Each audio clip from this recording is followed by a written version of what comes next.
Welcome back to another episode of The Life Apprentice. Yeah, we made it to number 2. Yes. Okay, on this episode, I got to sit down and talk with Carlos Garcia. He runs a tasting room for Leaf Spirits, which is a gin distillery in Colorado Springs called Brooklyn's on Boulder.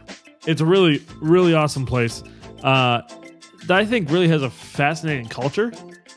And we dive into that in this episode and some of his best practices around hiring and just a lot of other cool stuff. We talked about some different drinks and we just had a really great conversation. He also runs a podcast and we talked about that a little bit. So we'll see you at the end. All right, Carlos, so why don't you tell everyone a little bit about who you are and where we are? Yeah, my name is Carlos D. Garcia. We are at Brooklyn's on Boulder. It's the Leaf Spirits tasting room, and I am the bar manager of Brooklyn's on Boulder, the tasting room here for Leaf Spirits. Super excited to be here. So how did you get started in this industry? How did you become a bartender? Yeah, it's a crazy long story. When I was young and college parties, I was always that guy who wanted to bartend, mix drinks, and I use bartend loosely. I was mixing rum with 30 different liquors because it was college. But I always was that guy who went behind the bar. I even remember we threw this huge college party once, and whenever you throw a party, you end up with more alcohol than you started. So we had all these bottles left there and everything, and our buddy down the street was throwing a party the next day. So we literally filled up a Home Depot, a couple of those Home Depot buckets with the alcohol, not poured them in there, but had the bottles just to carry them. And we go to his house and I get behind his bar and we cut up a milk jug and I put it in front and told anyone hey, throw what you can in there and I'll just make something up for you. And I had some guy, he loved what I made. He threw a 20 in. This one person threw in a dime or nickel. I was just trying to get rid of this alcohol. I didn't want all this alcohol at my house. So I was just mixing stuff up, and that's when I first kind of thought about bartending, but it was just a quick, this is just fun. But how I got involved with Leaf Spirits, I was in college still. I was working on my senior capstone, and we had to create a company from start to finish. At the time, I really wanted to create a flavored tequila. And really quick, what were you going to college for? Oh, yeah. So my degree, it's a long one. I have a bachelor's of innovation in business, admin, emphasis in finance, cross-core of globalization, and a minor in economics. Wow. It's a fancy way to say finance degree. It's just this new type of degree here at UCCS. So that's quite the name. Yeah. I just like saying it long because it's funny, and I can say it as much as I want because I owe $40,000. So I'm going to say it every time long as you earn that title. Yeah, I'm going to say it every time. But yeah, I went to college for finance originally. I've always wanted to be a business owner. I'm in college. I'm trying to, for that senior capstone, I had to create a company from start to finish. I wanted to do a flavored tequila. And then it pivoted to tequila, an American tequila. But this was before I knew anything about the alcohol world, and that's not possible. It's like champagne. It has to be from the region. Whole nerdy stuff. But I'm still doing tequila because I want to. And I read about distillation, read about how it works, saw pictures, videos. I still didn't get it. So I met Nick and Ian through the startup community. I saw them speak at an event and got their email and reached out to them and was like, hey, can I work for free to learn how to distill? And sure enough, they said, sure. I came, met with them. I swept and mopped, hand bottled everything for about 4 months, and then just did it all for free because I wanted to learn that stuff. And for those who don't know, Nick and Ian are the owners and master distillers. Is that what you call them? Owners. Cole's the head distiller. Cole's the head distiller. Nick and Ian have done every position, though. They started the company from the ground up, and they still are super involved, which is awesome. Yeah, so did that for 4 months and then came late one day. Not late because I wasn't it wasn't a job, but they were like, you're later than normal. What's up? Well, my friend, she bartended at one of the clubs down here in the Springs. I don't even remember which club. It was so long ago. And she was like, you make drinks. Do you want to be a bartender? I was like, yeah, I've always kind of wanted to be a bartender. And I've just fantasized about it. I never thought man, I'll do it. And so, and I've been in the hospitality industry since 17. So I was like, man, I could do this. This sounds fun. So I went, applied, and I show up later, and they're like, why are you later? What's up? And I was like, oh, I applied because I really want to be a bartender. And they go, we have a bar. Like, their tasting room is a bar. Like, what is wrong with you? Like, you can work here. And I was like, oh, I didn't think of that. And so they started me off on the floor as a cocktail server. Worked that for a couple months, almost a year. Yeah, I think I've worked every position a year or something. This time is just flying. It's been so much fun here. I did a cocktail server, then I was bar back for a while, then I was bartender, then I was head bartender, and now I'm the bar manager. So it started all from this whole crazy tequila idea, and it stemmed here, and I fell in love with this industry and everything about it. Yeah, very grateful that they let some college kid just reach out and say, hey, can I sweep and mop? Can I come hang out? Yeah. Can I come free labor and learn? Yeah. Yeah. Pretty much. And now you've been managing for 2 years, right? Mm-hmm. Yeah. Well, 2, 3, somewhere 2, around there. 3. Again, I don't. Time I flies, know right? I started here in 2015. It's almost 2020, so 5 years almost. Oh. Yeah. I'm trying to think now. Has it been 5 years? Jeez. Time's been flying. Yeah. You've been having so much fun. Yeah. It doesn't feel like work. It doesn't. It's just a fun time. So, what got you the courage to just reach out to them? Why was it them? I remember the way they spoke at that startup event, the way they showed their passion and cared. I was like, these guys they seem cool. They seem cool. So they came to a business startup event at the college? I don't know if it was at the college or the co-working space up here. It was so long ago. I don't even remember. So they basically were speaking at an event you were at. Exactly. You loved the vibe. You loved what they were talking about. Mm-hmm. And so then you decided to reach out to them after that? Yeah. And I think it was just luck of the draw because I didn't understand distilleries. I knew giant brands, giant corporations. I didn't understand there was smaller guys in this world and market. So very naive in the alcohol industry at first. Again, it's just college. You buy the cheapest, highest proof stuff. Like, it was just, and so learning that that's Bacardi literally 151 and move on. Yeah, 151 and pineapple juice. Yeah, Caribou. But yeah, and it just took me by surprise. So I remember I was talking to one of my professors, and I was like, I just don't get distillation. They're like, I was like, I met these guys, and they're like, do free labor. I was like, what? They're like, literally just ask to sweep and mop. Literally, and they will teach you something. Any good business owner understands that because they put themselves out there too, because they had to learn from the beginning too. And so that's why I think that respect of that fear and courage of going out and hearing that they were probably afraid, it kind of like boosted my morale and was like, okay, I'm going to do this. And then with that's why that rule I have too, because I did it. Like I understand that fear. I understand. So if someone takes the time, they're probably shaking while typing. If they take the time to do that, that means they care. Yeah, it's just I genuinely, when people genuinely care and want to be the greatest or want to push themselves, not even be the greatest, just push themselves, be better than they were the day before. I'm a huge sucker for that. Yeah, I just like people who push themselves. See, I think my favorite thing is teaching people because everyone's heard this quorum, the customer is always right. And I hate that because they're not. And I don't even like the word customer because in hospitality, they're a guest. We're welcoming them into our home. They're a guest. A customer is a transactional thing. We want to create a whole experience from the moment you walk in and hear jazz music playing in the vestibule till seeing someone slide the door open to smelling the cocktails, like this whole experience. It's not just like, okay, here's your drink, bye. So I would say it's teaching people and like I said, customer is always right. I don't believe that. I don't think that at all. I think it's our job to train people, to teach them because, for example, this is the best example I love doing. When people order a dirty martini, we don't do dirty martinis. The reason the dirty martini was created is because the martini during Prohibition, before Prohibition, the martini was the most, like, everyone drank it. 3 martini lunches, it was the go-to drink.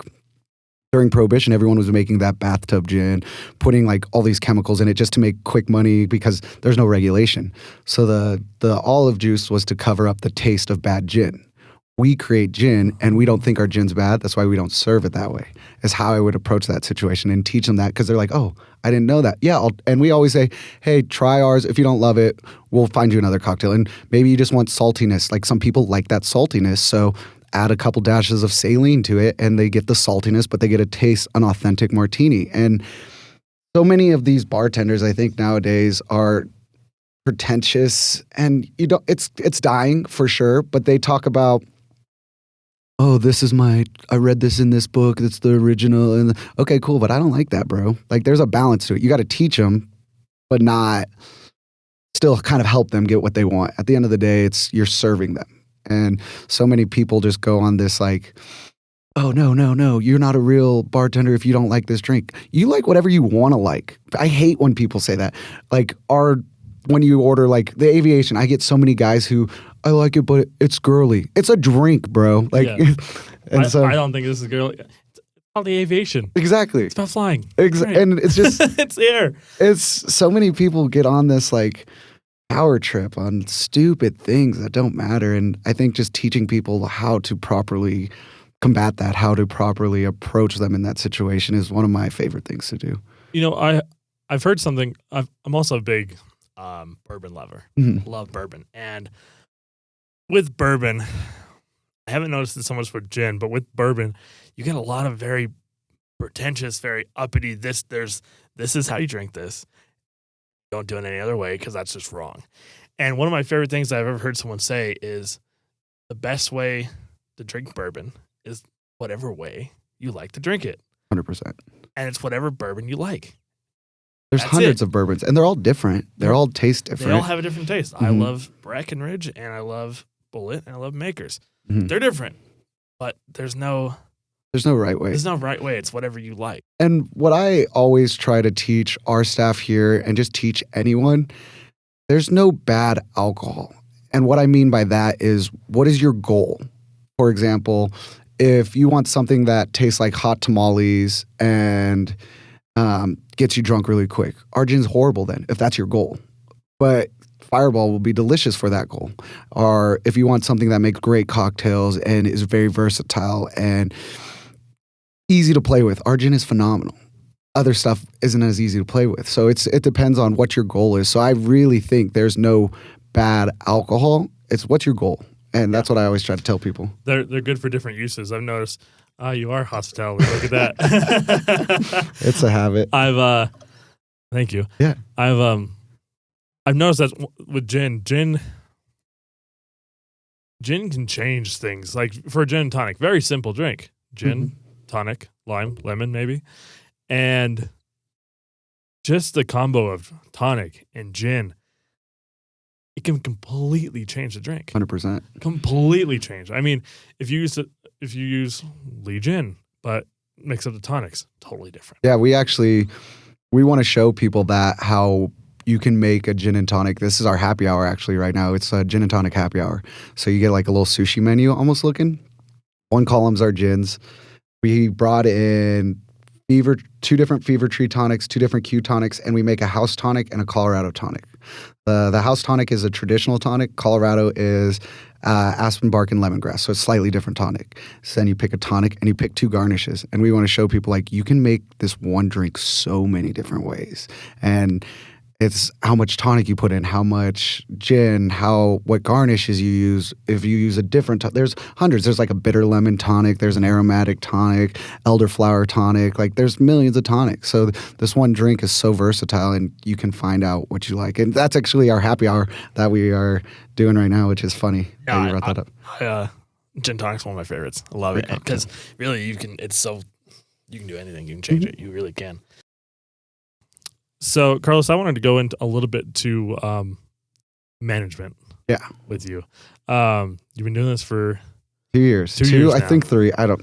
2 to 3. It flies. Somewhere around there. It's been so much fun. It's fun. Do you have specific questions about management, or do you want me to just kind of go on a tangent? Because I could do that. Well, I want to talk about the aspect of people management, and then also just.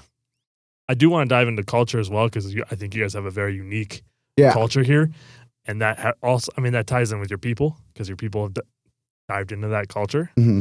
But talk to me a little bit about some of your hires, kind of how you manage that side of it. Yeah, that's actually one of my favorite processes is the hiring process because I do. So tell me about it. It's kind of an unorthodox way for the hospitality industry, at least. We've actually hired 2 people who've never worked in the industry and they're flourishing now. I don't care. You come to me with your resume. I know how to make martinis, man. I don't care. You're going to because there's so many different, everyone makes them slightly different. What we care about is how hospitable are you? How team player are you? How do you teach and how do you learn? Those are the biggest, like, kind of overlaying. Some of the interview questions, this one's my personal favorite to ask, is if you take out, you get to take out a 1-page newspaper ad, but only put 3 words on it to describe yourself. What 3 words and why? And people are like, what does that have to do with anything? It has everything to do with everything. Because I've heard answers, money hungry. And that's fine, be money hungry, but that kind of gives me this sign that you might screw over people to make more money, but it might not be. But that's why we do 3. My favorite when they say team player, because it shows we all work every position. Every weekend when something happens, we're in the trenches together, we talk about. So that team player aspect is super important. So that's one of my personal favorite questions to ask. And we sit down and it's kind of like this. When I interview them, we go get a cup of coffee and talk. I have those questions and I write them down the same, and we go through them and we see what kind of personality you have, because that's going to be huge. Company culture is probably the biggest thing that matters, I think, in this industry, because again, we're in those trenches together. We are here with each other for 10 hours on our feet. And if you can't be a team player, like if you can't fit into the company culture, then it's just harder. It's harder. You always get like heads butted and stuff like that. That's not fun to deal with. You're just not going to fit in. Exactly. And that doesn't mean you're a bad person. That doesn't mean you're a horrible individual. It's just different company culture. But here, our company culture is very driven people who want to learn. Knowledge hungry is what we like to call it. Like all of us are reading. We do every month, we do 2 things. We pick a new book, whether it's bartending or something. We all have to read a book every week. We do a weekly meeting and update each other on the books. Like I'm reading Be Our Guest right now by Disney. So you guys are all reading different books, and then you just Cliff Note basically for your exactly. That's really cool. And 2 of the staff members, they went. The Be Our Guest is a really good book. Yeah, it's we have a reading list that everyone's eventually required to finish. But we do it every month. It's a new book. And some, like I was saying, some of our staff, they'll pick the same book so they can talk together. And that thirst for knowledge. Phil, our head bartender, he's an encyclopedia. It's crazy. He can tell you what year a cocktail was made, who wrote it down, first time they saw it in history. That dude just retains knowledge and he teaches it. I'm the exact opposite, where I don't really retain it unless someone's taught it to me. So that's why we work really well, because it's just this whole team culture of like learning, and that really pushes us to get better and better. One of them's reading The Lost Art of Prohibition cocktails, so cocktails during Prohibition and why they did the things they did. And knowing that you can have this staple, like we talked about earlier, it's all about teaching. It's not about, I know more than you. That's stupid. Knowledge is supposed to be shared. And we talk about that. People ask for our drink recipes all the time. We actually have cards that have a spot to write the bartender's name if they created something, a spot to write the cocktail name, and on the backside it's just lines, and we give them the exact recipe. I've emailed people how to make our tonic syrup at home. I've emailed people. Like, there's no point in hiding it all. It's stupid. So we want to share that knowledge, that thirst, and that, because the more we learn and push ourselves, the more it's that it's that competitiveness. If you're the best here and someone's mad about that, then they're going to push themselves and get better. And then you get mad and want to be better. And like, it's a friendly competition. Obviously, I'm not bad-mouthing the other team. They're like, oh man, I wish I thought of that. And then, okay, I did this. And then you talk to them. And it creates this level of higher expectation for a company and culture of a community. I really like the saying, and I'm going to butcher it. I get these so wrong all the time. High tides raise all ships. I think that's actually right. And I always butcher it. I think you nailed it. But I like that because it's uplifting. We have people all the time who come in and are like, hey, I've never bartended. I want to get into it. Cool. I'll sit there and talk to you for 20, 30 minutes. Like, here's some advice. Here's this. Here's that. I'm not going to be like, oh, figure it out. That's stupid. It's not worth that. Giving. And that's what, like we were talking about with the hiring process. Sorry, I totally went off this No, tangent. you're good. Keep going. This hiring process of like, we want to make sure everyone wants to give and learn from each other. Because like I was saying, the last two questions we always ask in the interview is, what's the best way you learn and what's the best way you teach? Just to see how they talk about it. Usually a lot of them are similar, but we want to see like, have you ever thought about how you teach? I'm a very kinesthetic. When I teach someone how to make tonic syrup, I have them come in early with me and and I'll grab their hand and show them like, hey, we need a third cup of cinchona. Okay, now you pour it in. And then that's how I teach. And some people really retain that. Like we were talking about Phil can read something and get it. And so that's how he learns. So he writes stuff down. And when I email him and he retains what I have to, and just having that company culture of understanding how everyone learns and teaches and does all that different, because when I talk about the company culture, I am their boss, but at the end of the day, we're, again, doing this together. There's times where I'm a cocktail server again. Moving my way up, I'm like, I'm never going to do this again. No, it's the exact opposite. We're a team. If someone needs to do that instead because you're better at that, cool.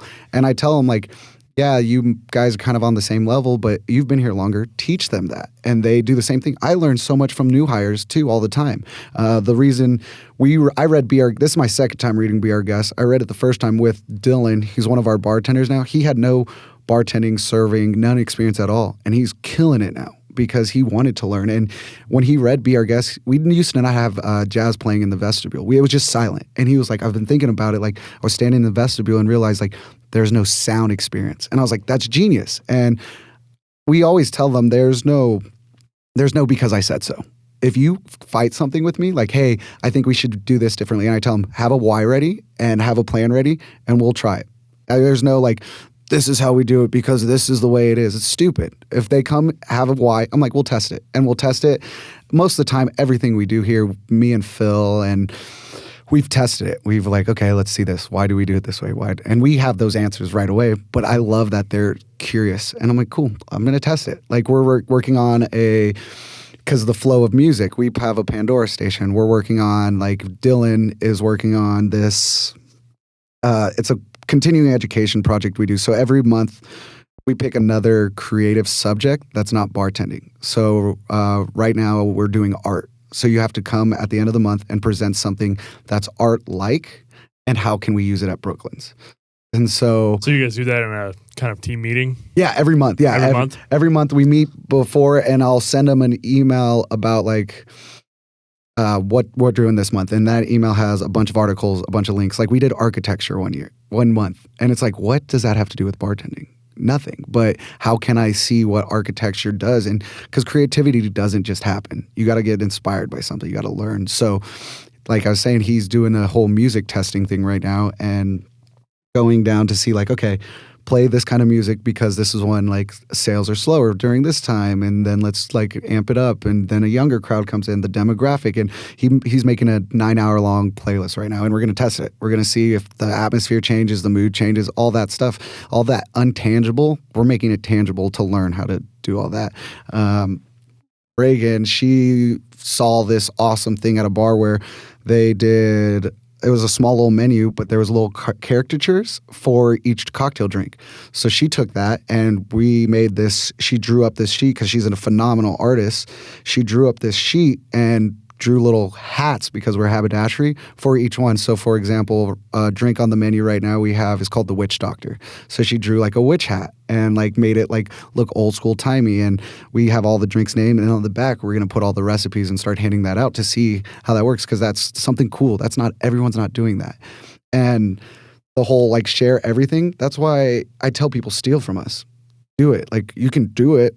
We're going to do it better. But like we want you to push yourself. We want to, and so it's this whole that competition is friendly. It's fun. Like we were just actually in a bartending competition last night, and everyone's nervous. I've competed enough. I'm still nervous. Everyone's nervous. I've met some guy who's bartending 10 years. He still gets nervous. He was talking about how he still shakes, but he's not nervous. Like, but that community of like, hey, you did well. Like, oh, next time do this. And it's like, okay, it's never, if you're around the right people, it's never like this, like, I'm the, like, I hate that. It's when you find genuinely good people in the hospitality industry, they want to push you harder too. They want to see you do the best. Like, hey, I saw you do that. Try this way. Oh, cool. Thanks. Like, and I've done that millions of times. And that's why I go to competitions, because you learn something new. Like every guest bartender we've had in here, we saw them do something and we're like, wow, that's awesome. We're going to try to do that now. Wow, that's cool. Oh my God, how'd you do that? Like one of them taught us how to blow fire once, which was super fun and cool. We obviously did it outside and was super safe about it, but he just taught us how to do that. We weren't like blowing fire during a shift. He was just telling us how to do it, which is super cool. That's really cool. So tell me a little bit more. I'm fascinated by this monthly book. I think that's awesome. And I think it's a big... I think it's a big feed into the environment that you guys have and the culture you guys have. Do you have to hold people accountable to that? Yeah, you do. Holding people accountable, it's because I'm not one to yell. I think yelling gets nothing done. You scream at an employee, that's nothing. That's not a good tactic. So holding people accountable, like the accountability is literally, I send out a weekly task and we have a weekly meeting, and at the weekly meeting we talk about it, and if they didn't do it, it's like, hey, why? I always ask why. When someone's running a little late, I always text, are you okay? Because you never know what's happening. And so having that accountability, and the staff all knows that, if they don't have a good why, it's almost like I'm disappointed. And it's like the mom, like, I'm disappointed. Like the mom, dad, I'm disappointed in you. Oh. Yeah, and it's worse, they say. They say it's way worse because they know. But I'm also a human being, and I understand they're human beings. Like, hey, I just had, my fiance just had her shoulder surgery, so I didn't read this week because I was helping take care of her. I get that. And I teach them how to be more efficient with their time. That's what Nick and Ian taught me, is how to be efficient with my time. Yeah, well, no one's perfect at it, but learning those tips and tricks. Nick and Ian are phenomenal mentors. They really have encapsulated that culture of, like, our brand. We talk about if Lee Spirits was a person, there's three things. We're the explorer, creator, and outlaw. And we say those three things because explorer, we're not afraid to find out new things, try new things. Creator, same thing, creating those new things, doing that, exploring, pushing the envelope.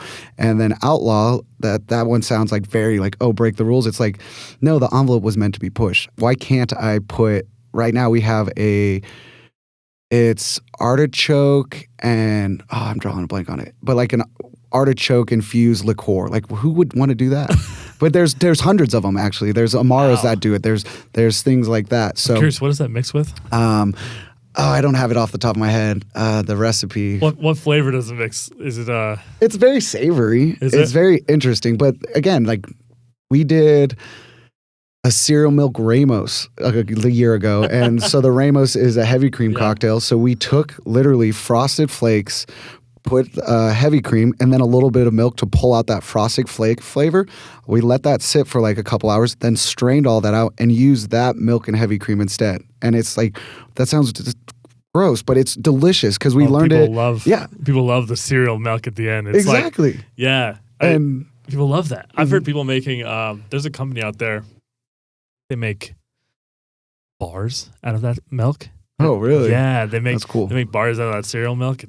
I think it's super cool. Yeah. So tell me one other thing going back with that, with accountability. I feel like because you hire people that sounds like and tell me if I'm wrong, but it sounds like you hire people that are learning based. They want to seek out learning and improve their craft, and they're always looking to improve just people. Yeah. And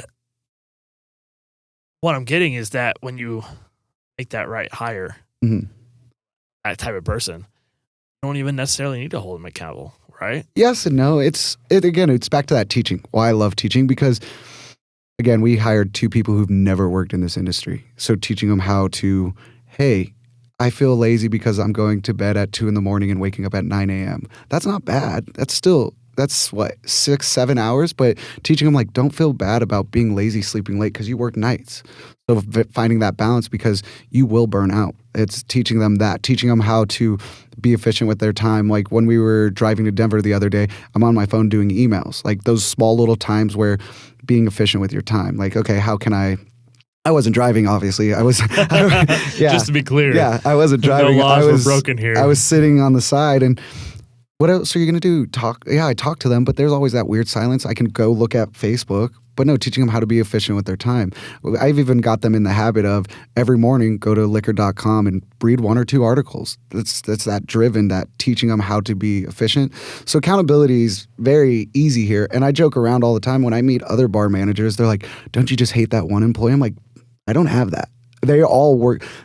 I'm impressed with all of them. They all work so hard. They all care. And I think it's that company culture. They see us care. They see me here every day from 9 a.m. sometimes to 2 a.m. And because Phil's here, we joke that we don't want them to ever be like me and Phil. Me and Phil are here all the time. So is Cole. So is Brandon. So is our whole team is just that driven, like, hey, let's work.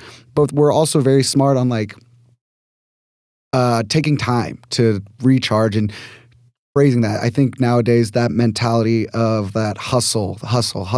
Oh, if you're not working 24/7, that's stupid. No one can do that. And teaching them that, hey, when you are relaxing, that's recharging so you can go 100%. You could run at 60% your whole like work. If you work every day, every hour of, you go 60% on that. Or you could take one day off and go 100 for 5 days or 100% for 6 days. Like you got to know where your limit is though. Yeah. And so I think with the accountability, they hold themselves accountable. And I even tell them like to call each other out in not a mean way. There's times where I'm bartending and I do something wrong and they go, oh, it's just this giant joke. We always say, oh, is this how we do things now? And it's just, I'm like, oh, you're right. Like, oh, and they call me out. I think that relationship of being able to say, hey, that's my boss. I respect him, but we're here to be the best. It's not about my ego. It's not about their ego. It's not about all this like feel good emotion. It's about being the best we can. So being the best is critiquing. And it's never this mean like you suck, boo, like you're horrible. It's more of like, hey, this is how we do it because of X, Y. And there's always a why, like I was talking about earlier. Well, why do we do it that way? There's an answer. It's never, I remember when Phil first became head bartender, we would used to fill the bitter bottles, say like right here. We would fill them all the way up here. And he was like, no, we need to do it down there because it doesn't dash the same. I was like, no, it dashes just fine. So we stopped talking. We literally filled up 2 different bottles, one right here, and dashed 2 times, 3 times and measured them. And it was different except for the lower one. So then we changed it. It's literally testing the why. It's like, hey, why do you think it's different? And so, which goes right back to your teamwork because you all want the best product. You all want the right atmosphere. You always want to have, you guys want to be able to make the same and have the same experience, right? Exactly. And so it's all, hey, let's not argue about this. Let's just try it. Let's do it. Mm-hmm. Let's be a team and let's just figure this out. And it's very funny too because you go to bars and you hear people like, oh, I only go when Billy Bob is working. Here we have regulars that come and see all of us every different day of the week. Like they'll come in, everyone has like favorite people. It's just natural human people. Like, oh, I like him more, I like him more, I like her more, I like them more. It's natural. Personalities match, yeah. Exactly. But we literally have regulars, they'll walk in like, oh, Phil's not here tonight. Good to see you, Carl, and still sit down. It's not this, oh, Phil's not here and leave. Or we'll have people who come in on Wednesdays. Oh, Phil and Carlos are in here. Oh, Robin, it's good to see you. How are you? Like, and that whole atmosphere that we teach of hospitality, they know they're getting the same thing from every single person. And it's not this like, oh man, Billy Bob, he makes my drink special. And that's why we have those cards too. I've had people give me those cards back like, oh, Robin made this awesome drink. Like she came up with it. Here it is. Can you recreate it? Yeah, because she wrote it down and that's okay. And it's like, yeah, Robin made this awesome cocktail. It's great. It's delicious. And they keep them in their wallet. I've had people pull them out of their wallets like, hey, I know, like we have people order from past menus all the time. And I was actually, when I became manager, I found every single old cocktail and I created this Excel spreadsheet. And literally I add to it every time we create new drinks, new menus, new everything. So we have this list of every single cocktail we've ever created out of Brooklyn's. And people come in like, hey, I haven't been in a year because I visit my family once a year. I ordered this drink. And if the staff wasn't here that year, they can go and look up the name and find it and say if we can or cannot or make it. Because there's different seasonal things. Like right now we make an elotes liqueur. So we grilled corn, put it in like pure alcohol, let it macerate, and then added tahini to it, and we use that for a cocktail. And we put a whole egg in it and some like it's delicious. It tastes like deliciousness. I don't even know how to describe it right now. It's very cool. But a year from now, we're not going to make that liqueur or syrup again. So, but it'll be in your book. Exactly. And so someone can back to it. Mm-hmm. We also have a catalog of how we make everything. So there was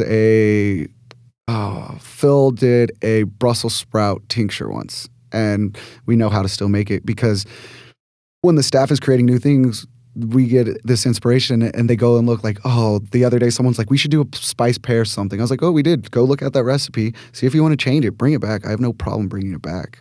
Curious, do you have any idea how many recipes are in that Excel file? Last time I checked, it was 273. 200s. It's in the 200s. I remember that. Yeah. But yeah, it's cool. It's fun to go through because someone's created a cocktail that you think you're the first to create ever. These spirits, these liqueurs, they've been around forever. So don't feel bad when it's like, oh, I did it this way. I did it this way. People are going to make variations and changes, but the whole new creating things is not completely dead. It's kind of like someone's created it. Someone's done it. But how can I do it better? Which is really fun. And just, again, back to that, the staff just cares. It's easy when the staff cares. So I want to go back to another thing you said during your hiring process. You said you look for people that are good training. How do they teach? Mm-hmm. That's what you said. Why is that important?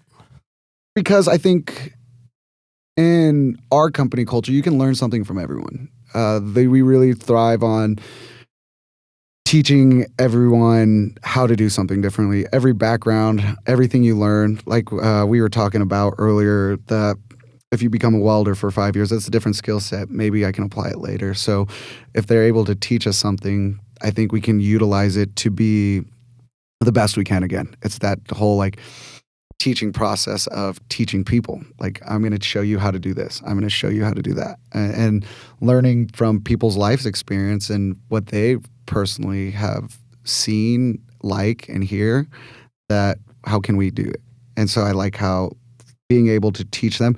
And as you move up, so the rule is everyone starts as a cocktail server.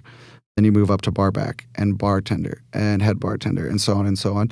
So we we have a progression sheet actually where to get your floor, like cocktail server signed off, you have to be able to do X, Y, and Z. To be considered like barback signed off, X, Y, and Z.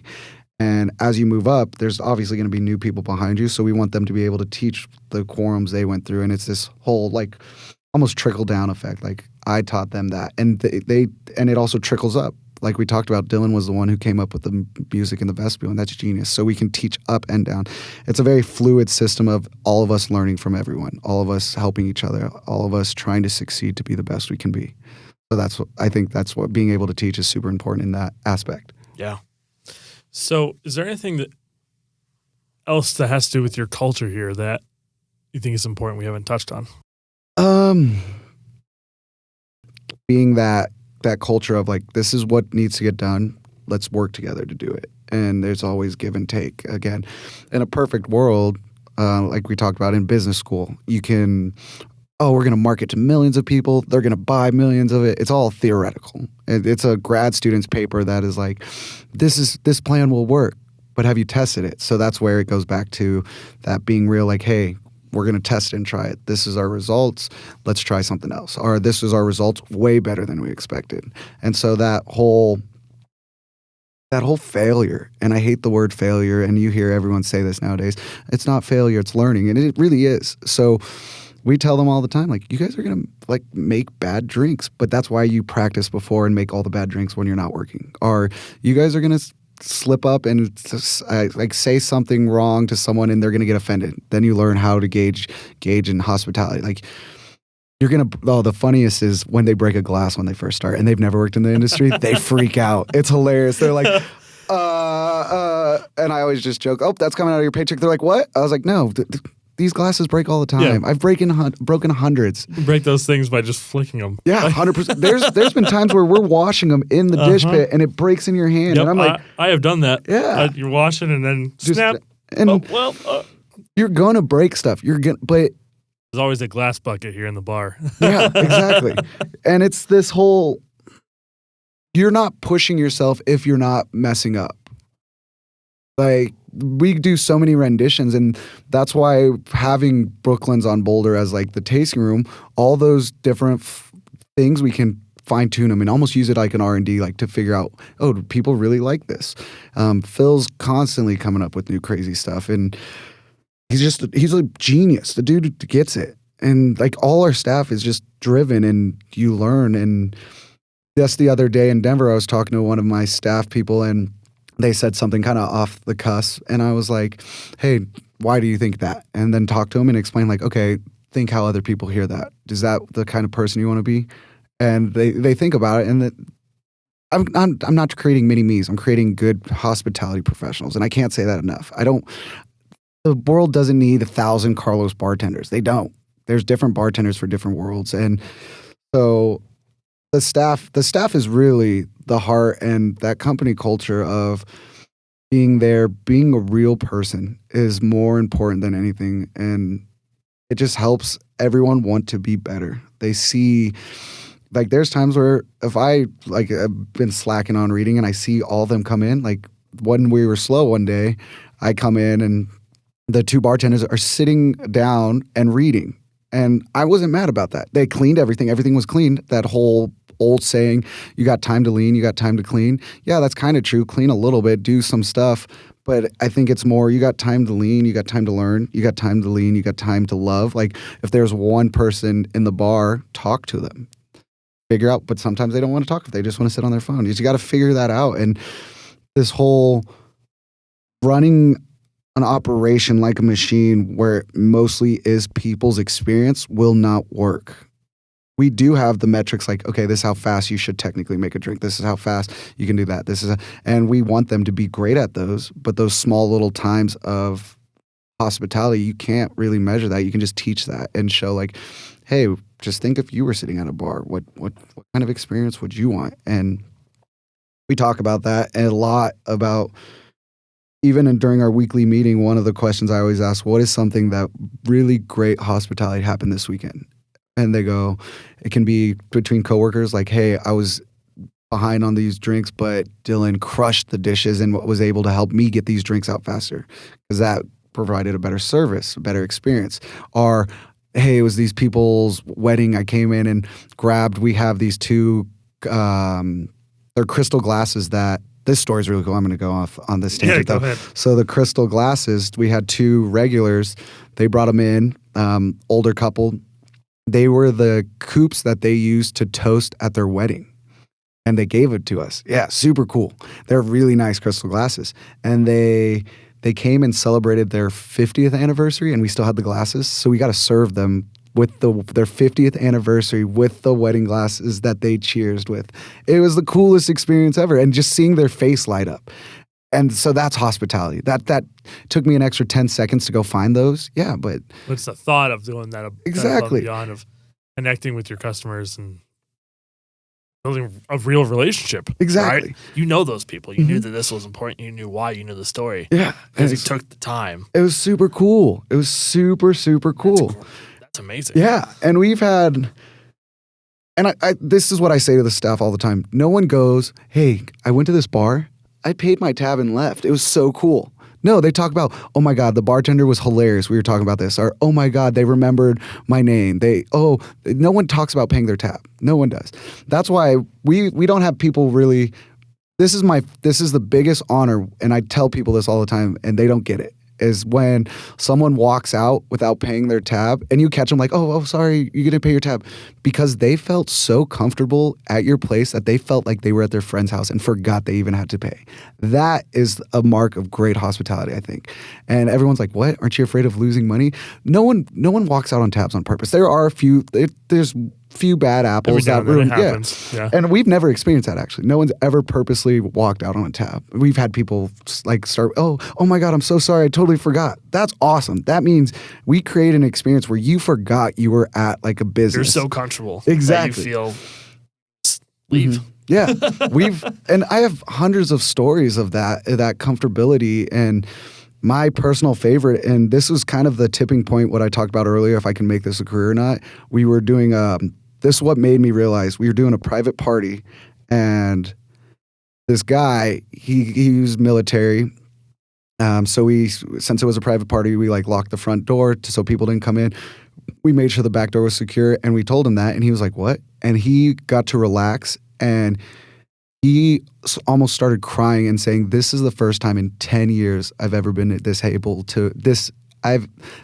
This is the first time in 10 years I've ever been able to relax like this and be comfortable and happy."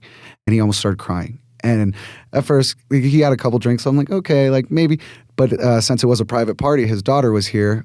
We like extra hand. She wasn't drinking. She came up to me and said, "I've never seen my dad this happy." And that, it even gives me goosebumps to this day. Like, that guy will remember that experience forever because he got to feel happiness again. And it's stuff like that that makes me want to do this. It's stuff that level of care, that extra 3 steps, that extra step, that extra whatever it is. When someone's, "I hate this drink." It's okay, cool. Dump it out. They're like, "What?"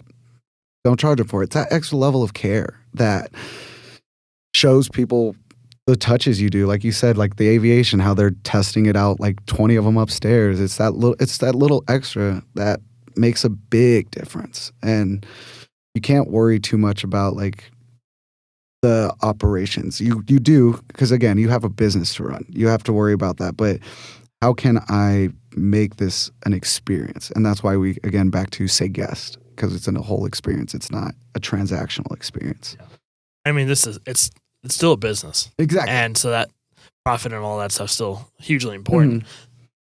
But if you have customers that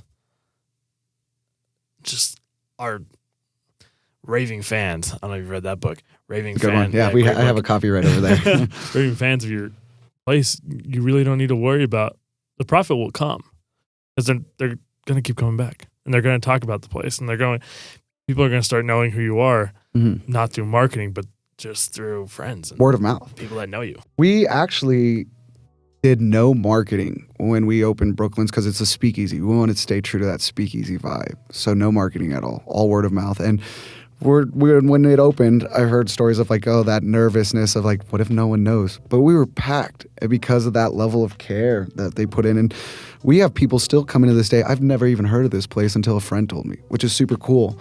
But yeah, it's people enjoying their jobs and caring.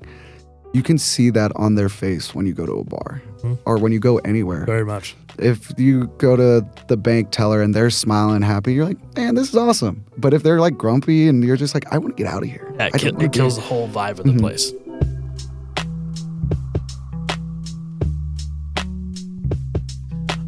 One thing I think is really cool that you guys are doing is and it goes back to your teaching, you guys are doing classes. Yeah. And I'm noticing that every week. Tell me a little bit about how did that get started? Why did you guys start doing classes? And what are they? And yeah, tell me about that. There's so much of that. So the classes were here kind of before I started, and that stemmed off from my mentor, Nate Wyndham. He's the guy that's bartended longer than I've been alive. He's an encyclopedia. He wanted to learn a cocktail recipe so bad, but it's not in any books, that he actually reads old newspaper articles now. Like, because of the New York Times, it's all digitized and you can go back super far. And he found the one time someone said a cocktail on one of the only time he ever said the recipe. And so he has that historical accuracy. So he would do this thing when he worked at another place called Date with Nate. And he would do just teaching stuff like how to pair wine, how to do that. So he kind of brought it over. And we kept rolling with it. And at first year, it was tough because I didn't know what to teach. And I kind of like looked at last year and kind of stemmed off that. But then I was like, you know what? Let's just ask the staff what they want to learn. Let's ask the staff what they want to teach. So then it started this whole, I created this spreadsheet and they had to enter like 3 before that was one of their weekly tasks, enter 3 of them. And I got suggestions like the history of women bartenders, which was phenomenal. Reagan, she taught that class and it's just so cool, like that history. One of them wanted to do a chocolate pairing class, so we did chocolate and cocktails. We do the history of New Orleans cocktails. Phil's New Orleans is his favorite kind of style of cocktail. I know the history there is huge, expansive. And so we do different things like that because we want to teach. Some of them are definitely very nerdy, this drink was created at this time, this. Some of them are more hands-on and fun, like our gin fusion. So we have those flavored gins. We have our dry gin, and we use our dry gin to make a lavender gin, a gin fuego, which is Mexican peppers, jalapenos, cinnamon, and then a strawberry ginger gin. And with the gin fusion class, we literally, the middle table of the bar, we don't put any seats around it. We put about 40, 30 different botanicals, stuff people have never even heard of, chicory root, and some people know what that is, some people don't. The more exotic. Exactly. Stuff that, like, and we will literally, you get 2 mason jars of gin and learn how to infuse it. And we teach you how to, like, okay, and we tell everyone, taste it, because you read about infusions at home, but then you can only buy a pound of said thing. You're never going to use that again. That's no fun. So they get to, like, take as much as they want, put it in, learn how to actually, and get the chance. I tell everyone, taste everything, put it in your mouth and taste it. And that's how you learn. I've had tasted every single botanical we have in this building. See, I love that, because it's so hard for somebody at home if they want to mix stuff, because you can't just buy this little amount that you need. You have to buy this huge amount, and it's a little overwhelming, and it can be a little stressful. You invite these people here and just say, hey, have fun. Yeah. Make it work. I think that is the coolest thing. Yeah. And it's really fun too, because we tell them, like, hey, me and Phil do this as careers. We kind of know what goes together. If you guys make something disgusting, email me and we'll let you come in a day where we're in the distillery and let you do it. Because I've made some disgusting things in my life. Everyone has, but that's how you push yourself. That's how you get better. That's how you get to that point of, cool, this does not go with that. Or I know this because you've tried it. And it goes back to that whole full circle of failure almost, like pushing yourself. Fail enough. Yeah. And you'll make something good. Exactly. Eventually. Exactly. And it's hard on the staff. You can tell when they start bartending, they're like, I want to make a great cocktail. But I think we've got to the point where we've showed them. I've let them come in when I experiment. Some days I'll set up the bar 2 hours early. I'm like, hey guys, I'm mixing some drinks. Come learn something. And sometimes I'll make a gross one on purpose just to see, like, oh my God, it's gross. But like, there's times where I'd like, this sounds good. And they're like, does it? Or when I read old cocktail books, I tell them, if you read an old cocktail book and read something that sounds disgusting, make it. It will either be gross or it will be, some of those cocktails you're like, that, like the Bronx is one of my favorites. It's dry gin, sweet vermouth, dry vermouth, and orange juice. And you're like, that sounds disgusting. But it is one of my absolutely favorite cocktails. It tastes so good. Orange juice and sweet vermouth just go together really well, is what I've realized. That's what I like, at least. And you probably wouldn't know that unless you try it. Yeah, and you look at that. Let's take time to give it a shot. I tell them all the time, you read a gross cocktail or quote unquote gross cocktail, try it and watch it. You'll be surprised. You may like it. Yeah, like when one of my favorite categories of cocktails is flips. It's a full egg, yolk and white, everything. You just crack an egg in. And when people hear that, they're like, oh, what? Yeah, I still struggle with the egg. But I know it's in a lot of things that I've heard are really good, but I'm still a little bit on the edge of trying it because it's an egg. Like you don't pick an egg. Yeah, and back to that hospitality, this just made me think of it. Like vegans, when they come in, we have alcafaba. Just it's a bean juice basically, and it substitutes for egg whites. So we do that. So and it foams up. It foams up just like egg white. Yeah, and so this whole give and trade and everything. This is one more thought. Exactly. How can I make this person comfortable? Exactly. Here. And originally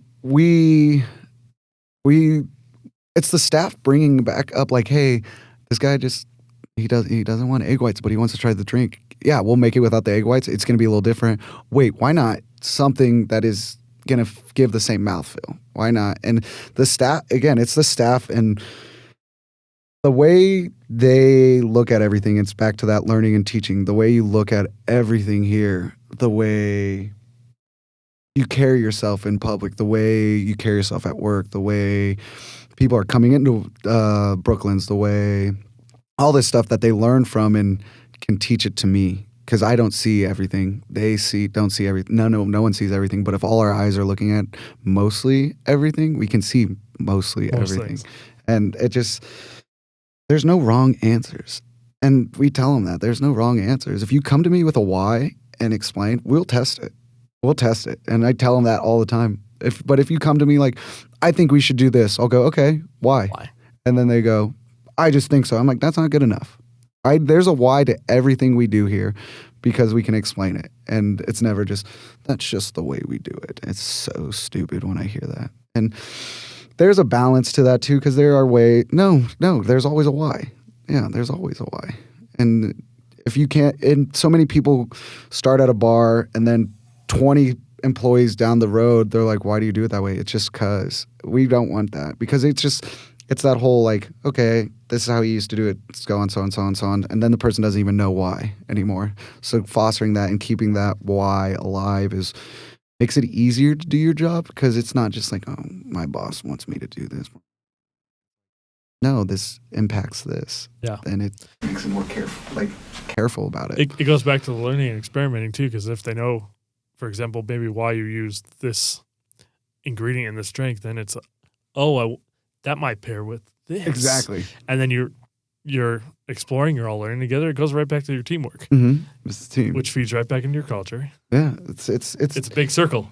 And working for a small company, we all wear multiple hats.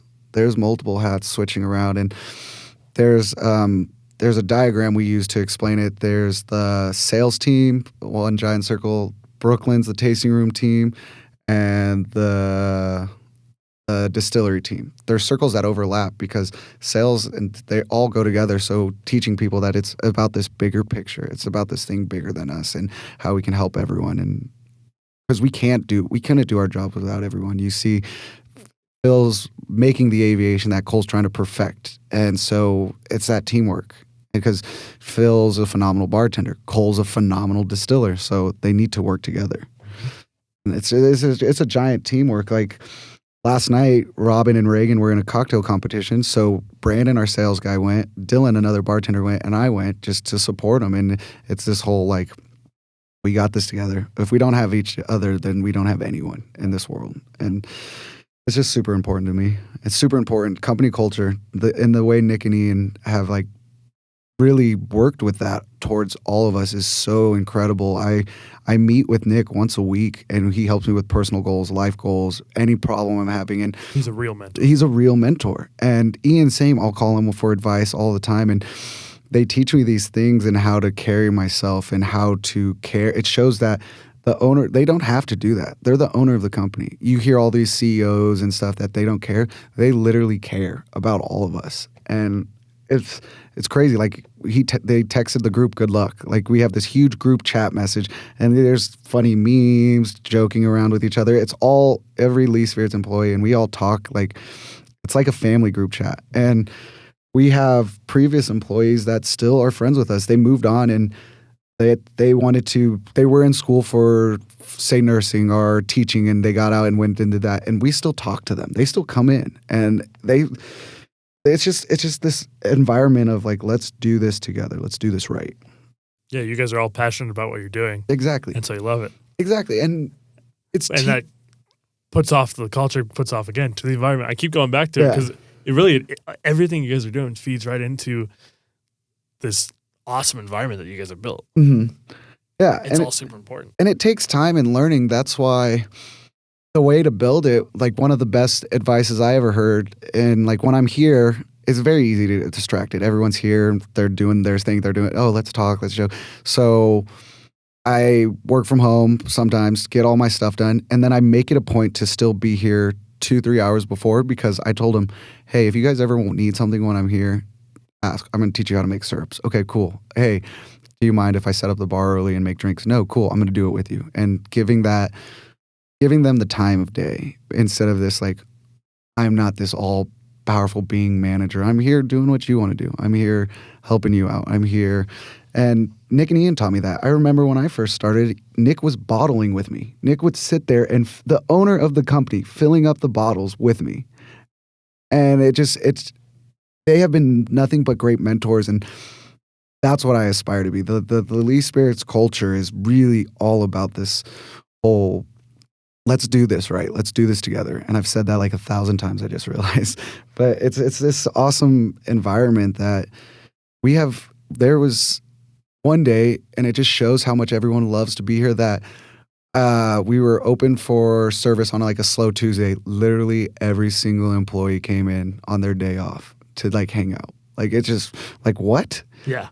And so it was super Yeah, cool. you don't have a work environment very often when everyone wants to just hang out. Yeah. Everyone wants to be together. And a lot of them are actually friends outside of work too now. Like Reagan is a phenomenal chef, and Dylan went to like learn how to cook from her.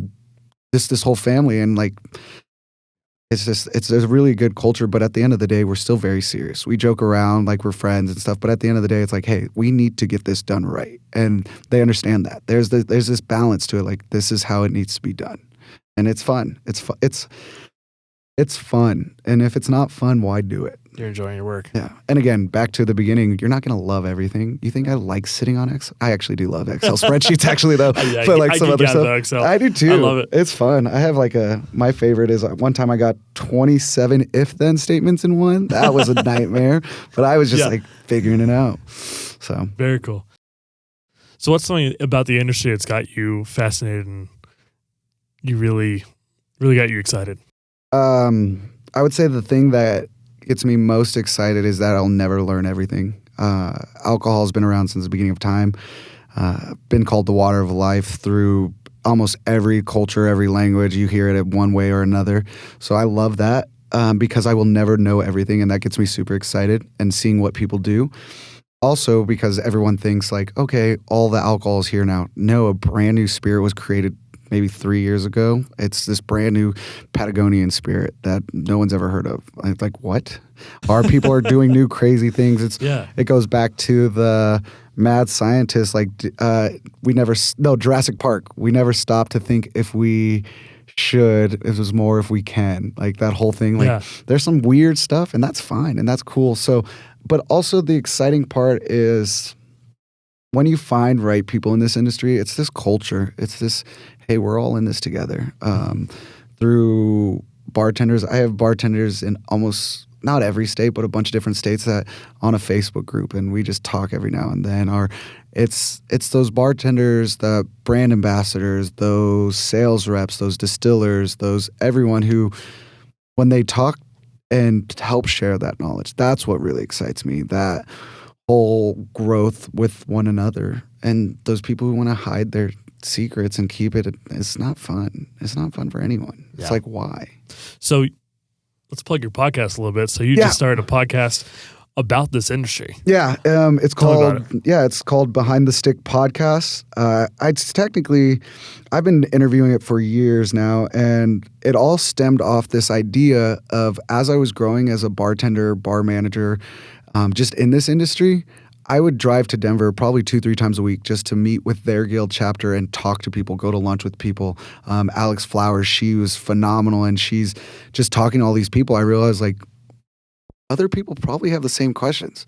So I just made it a point, like, why don't I interview them and get that kind of growth mindset to share it instead of just sharing it myself? Like, I can always talk to people about it, what I learned and stuff, but having it on this tangible thing has been super awesome. And originally I really wanted to do just bartenders, but then I realized like, yeah, this is a career. I've done brand ambassadors now. I've done head distillers. I've done sales reps, bartenders, like everything in this alcohol and hospitality field is it's fun. And the podcast is focused on how you got started, what are some obstacles you came, where you at now, what's some obstacles, where you learn, and the future. What do you think the future is? How are you pushing yourself? It's all these like educational. When I noticed all the podcasts, it was either just people kind of talking around, hanging out, which is fun, or it was super focused on this is what Amaro is. Amaro is X, Y, and Z. So they was super educational. There wasn't this kind of like life hospitality life industry. in the industry. What's it like? Exactly. And so there are definitely times where we talk about crazy stories too. I've heard a story about this guy when he was bartending, he got stabbed and didn't know. This woman had threw a wine glass at another lady. Just some crazy stories. And so I put those in there too because it just shows how like This it industry can is be fun. crazy. It can It's be fun. crazy. It can be crazy. It can be, but it also, the point of this is to show like this is a career. These people work hard. You don't make fun of the astrophysicist for reading 30 astrophysicist books, but the bartender who's like you don't expect that. Oh, that's just a bartender, and I always hate when people go, "Oh, I'm just a bartender." I was like, no, say with pride, you're a bartender. People come in. It's not this.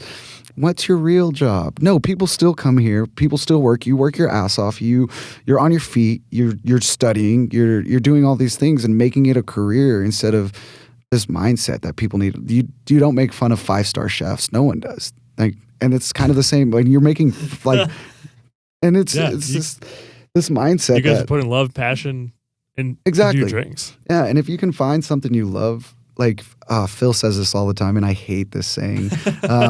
He's never worked a day in his life because he loves what he do. I hate that saying. It just cracks me up. But honestly, I agree with him a lot. I hate that because it doesn't feel like work. There are people, I talk to friends in this industry, and most bartenders work 60, 80 hours sometimes a week, and they don't mind it. No. They're happy. They're content. And so I wanted to be able to share the knowledge from these bartenders on how they do that, those 60 hours. I do an interview that's really awesome with Shannon. She's a bartender from Death & Co. New York. She talks about sexual harassment in this culture because you hear people when they're drunk at a bar flirt with their bartenders and cross the line. So how to deal with that, because there's probably someone scared, like, this happened to me. I don't know what to do. So going down that it's a very scary path, but it's educational to help someone navigate it. There's interviews on how I became a brand ambassador, how I made that position from switching from bartender, how I became a sales rep. Like it's this how to deal with all these real life things that no one tells you. You just hear like, okay, I'm a career bartender. I'm going to be a brand ambassador one day. I'm going to be, how do you get there? So it's very helpful and also the challenges, helpful on that and helpful on the challenges that they face. If they, for example, there's a bartender out of Oklahoma that I got to talk to, and he was telling me like, yeah, you love your job. Like you work from say 3 p.m. to 2 a.m., but then you go out with your friends and then you drink till 6, then you sleep and you're not eating. And it's we talk about like alcoholism and that circular cycle, because a lot of people like, hey, it's 2 a.m. I'm wired because I just ran all night and like doing all this crazy stuff. What do you want to do? Well, there's nothing. Let's go drink at your house. And that cycle and how you can be sure not to break it. Like, hey, go work out before a shift or go do this. Like there's 24-hour gyms now. And that fear of making yourself burn out. We talk about that a lot in the podcast, how to combat burnout, because this is a taxing job. You're on your feet, like I said, for all hours. Time. Yeah. And so running. Yeah. Running. You're not moving slowly. No. And so the podcast I'm very proud of it, and it's something I wish I had when I started going up the ranks and this way and that way. And so it's a passion project of mine, and I was able to, because I still do it. There's times where I wish I had my podcasting stuff when I'm talking to another bartender. I'm like, oh my God, that would have been, You should have recorded that. Yeah, exactly. But I don't want to be that creepy guy. Carlos, every time he hangs out, he brings this recording equipment. I don't know what he's up to. Yeah, very cool. You're doing that podcast now. It launched 2 months ago, but I've been interviewing for probably 2 years now. Yeah, so I got a couple in the pipeline. Just need to edit them and things like that. Okay. So if they want to find out more about Brooklyn's or get in touch with you, what's the best way to do that? I would say Facebook, facebook.com/Lee Spirits, LeeSpirits.com as well. Those two sources will have all the information, because Lee Spirits, we post all the Brooklyn's events through there as well. So just make it easier to remember. If you want to reach out to me, you can reach me at Carlos at LeeSpirits.com. Shoot me an email if you guys have any questions or anything, and we'd love to chat. Very cool. And again, the podcast, where can they find that? Yeah, the podcast, it is BehindTheStickPodcast.com. We're on Spotify, iTunes, all the things. Just make sure Behind the Stick Podcast. There's a couple other similar names, but it's Behind the Stick Podcast is ours. And it's a cool little microphone and a guy's pouring alcohol into it. It's a cool little design. Very cool. Very cool. Well, hey, Carlos, thank you for sitting down with me, man. Yeah, This was a thank you. fun conversation. This was cool. And, I enjoyed this. Yeah, and thanks for the drink. Yeah, no problem. As long as you enjoyed it, I'm happy. It was great, man. It was Perfect. great. All right, guys, that's a wrap with Carlos Garcia. Pretty awesome episode, huh? You guys reach out to him if you have any questions, or go check out Brooklyn's. Go to one of their events. Really awesome place. Go support him. Also, go check out his podcast, Behind the Stick. Also, go check us out on anything else. Get us on Instagram. Get us on Facebook. We also have a YouTube channel. That is The Life Apprentice on YouTube and Instagram and Facebook, and any other podcasting platform that you want to go to. One more thing. If you guys have a business or know of a business that you would love for me to sit down with, I would love to sit down with you. So reach out to me. Probably the best place is Facebook or Instagram. The Life Apprentice. Reach out to me. Let's sit down. Let's record a podcast. It'll be fun. That's all I got for you guys. I'll see you in the next episode.